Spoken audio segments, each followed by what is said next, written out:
You were there for the first moment of your life, the first breath, the first light, the first time air touched your skin, the first time someone held you.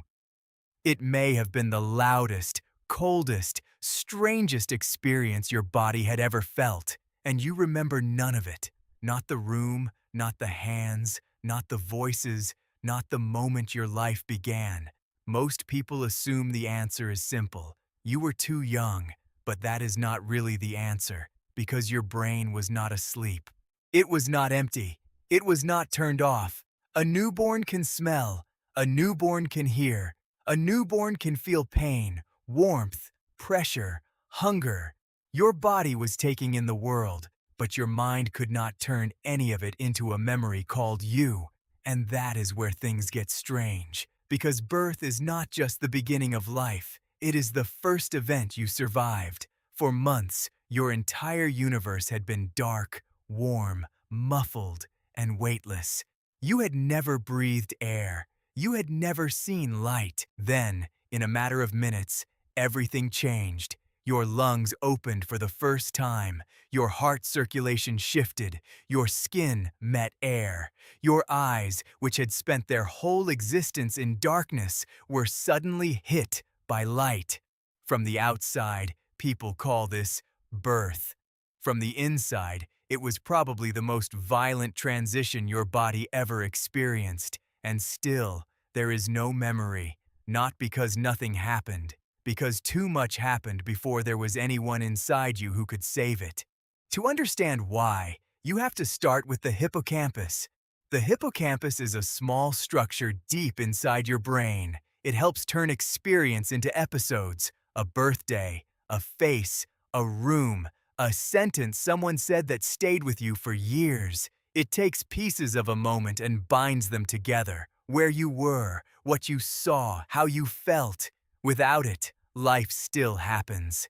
It just does not become a story you can replay later, and at birth, your hippocampus was not ready. It was there. It was alive. It was developing. But the system that lets an adult say, "I was there," was still under construction. The connections between the hippocampus and the brain were immature. The networks needed to store long-term memory were not fully built. The brain was busy doing something more basic: breathing, crying, feeding, regulating temperature, recognizing smell, finding safety. Your newborn brain was not trying to write your autobiography. It was trying to keep you alive. And this is the first reason birth disappears. It was not encoded as a scene. It was processed as sensation, pressure, cold, noise, light, touch, air. The raw materials were there, but there was no frame to hold them. Imagine trying to record a movie before the camera has a lens. Something is hitting the sensor. Light is entering. Sound is happening, but no image forms. That was your first day. A storm of sensation without a narrator. And the narrator matters. Because to remember something as part of your life, you need a sense of self. You need to understand that there is a person called me, a person who exists across time.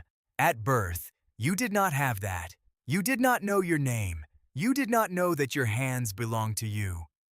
The world was not divided into me and everything else. There was hunger, then there was comfort. There was cold, then there was warmth. But there was no little narrator inside your head saying, "This is happening to me." That narrator hadn't been born yet, which means the strangest part of your birth is this: you were alive, but the you who could remember being alive didn't exist yet. This is why you can remember a random embarrassment from middle school, but not the moment your life began. Because memory is not just storage. Memory is ownership. A memory has to belong to someone. There is another problem. Language. Before words, experience is slippery. You can feel pain, but you cannot organize the moment. You cannot say hospital. You cannot say mother. You cannot say cold. Without language, the experience has no labels. Labels matter. They are hooks. They let the brain pull a moment back later.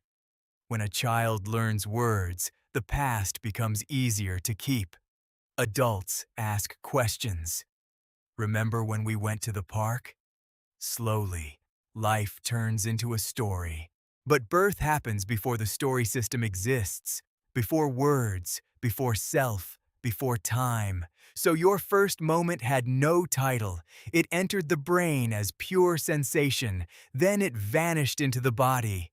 But maybe vanished is not the right word, because some parts of birth may leave traces, not memories you can see, but traces. A newborn can learn the smell of its mother. Your nervous system was learning what safety felt like, what warmth felt like. These are not memories like photographs. The body does not say, I remember this. The body says, I know this. That is the difference between explicit and implicit memory. Birth probably did not give you a memory, but it may have helped tune the machine that would later become you. And then came the next problem. Your brain kept growing. In the first years of life, the brain changes at a speed it will never repeat again. Imagine writing a diary in a house that is being demolished and rebuilt every night. You write on a wall. The wall is moved. That is early brain development. The newborn brain is not a smaller adult brain. It is a construction site. And construction sites are terrible archives. Even if pieces of birth were stored, the system holding them changed. The brain that experienced birth was not the same brain that later learned to speak and ask where it came from. This is the uncomfortable part. The person who was born is not exactly the person asking about birth now, not dead, transformed, neuron by neuron, word by word. The witness became the person, and the person cannot remember the witness. This is why birth feels like a missing scene in your own movie. Every life has a beginning, but no one gets to watch their own. You can see photos, you can hear the story, but all of that is borrowed memory. It belongs to other people. Your first chapter was written by witnesses, not by you, and maybe that is why birth feels so strange to think about. You were the main character, but everyone else remembers it better than you do.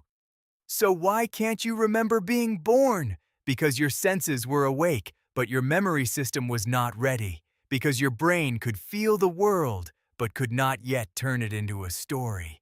Because you had no language to hold it. Birth was not forgotten like a name. It was not deleted like a file. It happened before your mind knew how to keep a life.